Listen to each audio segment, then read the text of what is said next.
Let me just mention on this slide that when we began the fiscal year this last summer in July, our concern was that we were slipping below the target that the council had adopted, the 8% target for reserves. And with the corrective action that we had taken to date, we had assumed that we'd be able to stabilize the reserves at the $10 million figure, which would give us a basically 6.3% reserve. With the information that you just received from the finance director, it's clear that that we're continuing to spend at a rate that will drop us to a point of 4.3% and erode our reserves down by $3.4 million.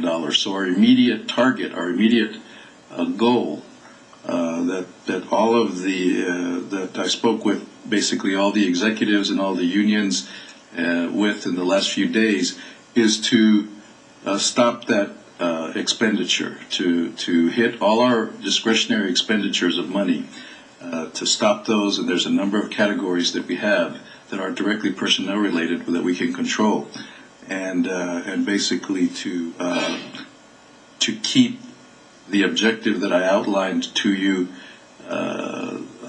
several months ago, which is finish the year with a 6.3% ending fund balance and 6.3% in reserves. That's all we have, but we're available for any questions. Just a question on the sales tax revenues, the chart with all the red lines and the itty bitty green lines. That includes the first quarter, which would have ended in September.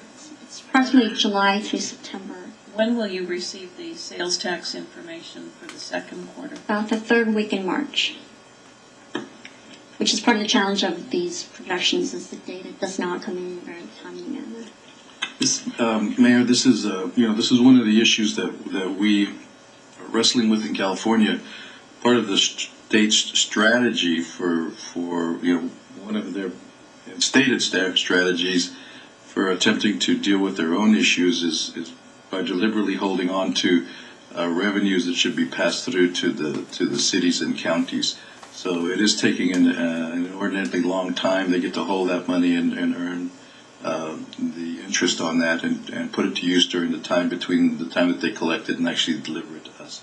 So we are experiencing some delays, and that's part of the reason we don't really know our financial condition for the first quarter until here we are until halfway through the second quarter. Thank you. Just a comment that the 4 South Bay mayors got together with Senator Duchesne about 3 weeks ago and asked her, as the head of the budget committee for the state Senate, to monitor with her colleagues any new legislation this year that would cost money and only look at legislation that would save money. And I don't know that we'll be successful in that, but the trickle-down effect from the state to the local, they've got to change their ways, I think, just the same way we attempted to change ours. Thank you. Mr. McCann. Thank you very much, Madam Mayor. And I want to thank staff for the presentation. I would just wanted to make a comment on assessed value, and ratcheting it down to 10% I think may not be enough.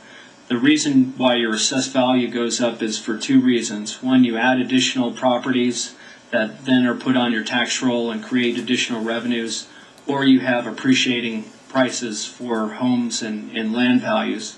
And right now the city has neither. We are adding almost no new homes, and in addition, the prices, especially on homes with, as the city manager stated, with foreclosures, are actually going down. You see more and more people short selling or selling below the price that they had. So I would again say, to be conservative, that even at that 10%, I would think that would be lower, if not almost a zero. So that would be my comment and my input on future forecasting. Thank you. Thank you. I just wanted to add another comment. I had a meeting last week with a couple of members of the realtors, And I was approached as I was leaving and was told some good news on the real estate end, and that was that a couple of the realtors said they actually were getting multiple offers for some of the houses that they had for sale, and that some of the foreclosure short sales were actually fewer in the last month than they've been in the last couple of months. You know, after all, this is Southern California and it is Chula Vista, so let's hope that the experiences of those realtors is matched by realtors and private home sellers throughout the city and the county.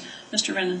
Thank you very much, Mr. Garcia and Ms. Castorian. I appreciate the report tonight. The candor that's before us, and I also serve, as my colleagues know, as the chair of the Finance Committee for MTS, and we are suffering quarterly tremendous shortfalls in millions each quarter, and we're developing what is called a white paper, which is to analyze our situation. And we have raised fares for this year. We have also done what is called a COA, a comprehensive operational analysis, and eliminated least productive routes to increase services, which also increase revenues, because then you're able to use those same services. And all those magical steps have been done, and we're only in the second quarter, and we were 8.1 million short the first quarter and another 6.3, and there doesn't seem to be any trend at this point because the Transit Development Act funds are based on statewide sales tax, which is rescinding. So what I'm trying to say is that while this is not good news, and it's very bleak, it's very evident that it's statewide in the resources of what needs to be done, and whether it's schools or healthcare or city services are impacted tremendously.